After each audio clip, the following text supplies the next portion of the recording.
in Migori County. So we are privileged to have our women representative for Migori. Wapi makofi jamani. Thank you so much. Jamani, hata mimi siwajui. Okay, thank you so much, Mr. Okuro, for giving this opportunity to do the introduction.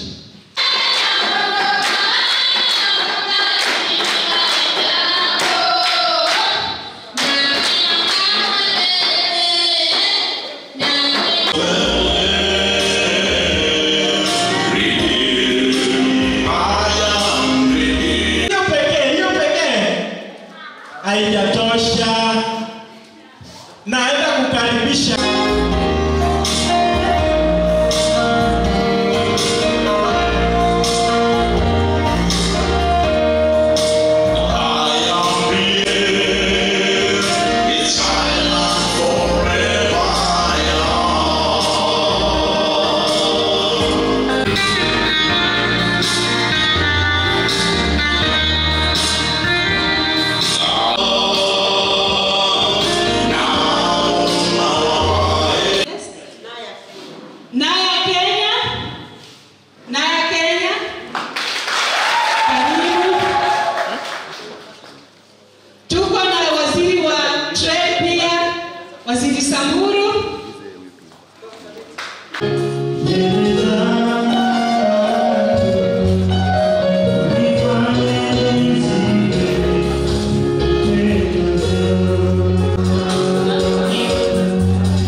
na nini, baada hawajapata kazi because of lack of this.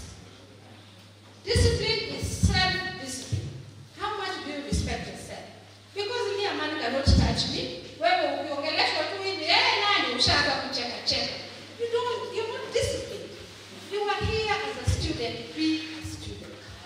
If he is there as a teacher, he is like a parent. He might look younger than you, lakini mheshimu. Mungu aliyemweka hapa alijua mzazi wako angeweza kuwa mwalimu, ndiye akasema huyu aje kuwe mwalimu. Wakati Chacha anakuwa mwalimu anakuambia Fatuma, unaenda mbele, anakuambia wewe sio mzazi wangu. Wewe kwanza sio, unasema wewe ni baba yangu, kwani wewe unatoshana na baba yangu? Unajilaani mwenyewe. Utaribu miaka 4 hapa, utaondoka, utatafuta kazi, utarudi uandike mail.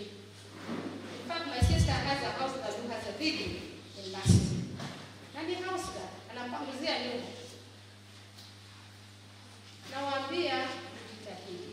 Ukisoma kwa bidii, weka discipline hapa na Mungu usiwachane naye. Bila Mungu hautaweza. Mimi sio pastor, lakini mimi najua ukitaja Mungu kila siku, surely God will not let you go the wrong way. But if you ignore him, he will watch you walk the wrong way and there's nothing you can do about it. For my dear sisters, ambayo wameteleza kidogo, sio mwisho wa maisha. Lakini jifikirie, kabla hujateleza, uliambiwa ni makosa, umeteleza wa kwanza. Usipochunga tena uenda ukateleza wa pili na wa tatu. Na mimba saa zingine kuja na vitu vingine, magonjwa na vitu vingine. Maradhi yasiyotibika na yanayoweza kutibika. Kama umeteleza, omba Mungu msamaha, jiombee msamaha, lakini jilipe wewe mwenyewe. Kwa kuwa umeharibu mwili wako ukabeba mimba, jilipe kwa kuwa very disciplined. Jilipe kwa kupata marks ya juu kabisa. Jilipe kwa kuomba msamaha kwa Mungu wako, akulipishe upate kufaulu kwa maisha. My dear teachers, you are our parents. Even me, who is older than most of them here. But when you start with a job, expecting in the best way that it serves, I beg you to look at these girls as your mentors. You could be young now, maybe you're married, maybe you're not married, but I guarantee you that as you spoil someone's daughter, na wewe wako atazaliwa, na wewe wako atapitia huo mtihani na Mwenyezi Mungu atalipisha kisasi. Niwaambie Mwenyezi Mungu naye mwabudu lipa kisasi. Ukitenda mema anakulipa kwa mema. Ukitenda mbaya usidanganye eti Mungu akusamea. Anasemea lakini anakulipisha. Kwa hivyo naomba kama wazazi wa hawa watoto, wachukue kama wadada zako, zaidi mchukue kama your own daughter. Look at her and say, suppose this was my daughter, na mwalimu mwingine akufanyie dhambi ama asimuongoze kwa njia laini. Isikuwe njia laini ya kibegu peke yake. Hata unaweza kumsaidia, kumwambie hauko vyema kwa classwork, lakini Fatuma unaweza jimudu tu na kwa binadamu. Wachukue kama watoto wenu na nyinyi pia vizazi vyenu Mwenyezi Mungu awalikie. Able to empower the girl child in terms of life skills, so that they can be able to withstand the storms and also overcome the challenges that face many girl child. We realize that in Migori, we face the triple threat. The triple threat is we have very high incidences of gender-based violence in terms of female genital mutilation. We have in terms of early pregnancies and even HIV/AIDS. If you see, according to the KDHS 2021, Migori County was coming second after Busia in terms of incidences of early marriages, where we had 23%, which means that we are facing a challenge, and incidences of FGM, female genital mutilation, are very high in this region, especially in Kuria here, Kuria East, where we are marking this day of International Day of Girl Child. So today, this day has been marked at Sakuri Girls Secondary School, so that we can continue telling the girls the importance of education and the importance of forgoing all these other things which interfere and divert them from education, telling them that they can get focused and persevere and avoid this triple threat, the HIV, the early pregnancies, and teenage marriages, so that they are able to move forward and become noble citizens of this country, Because when a girl becomes pregnant, for example, when she has not finished Form 4, I think her vision is cut during that time.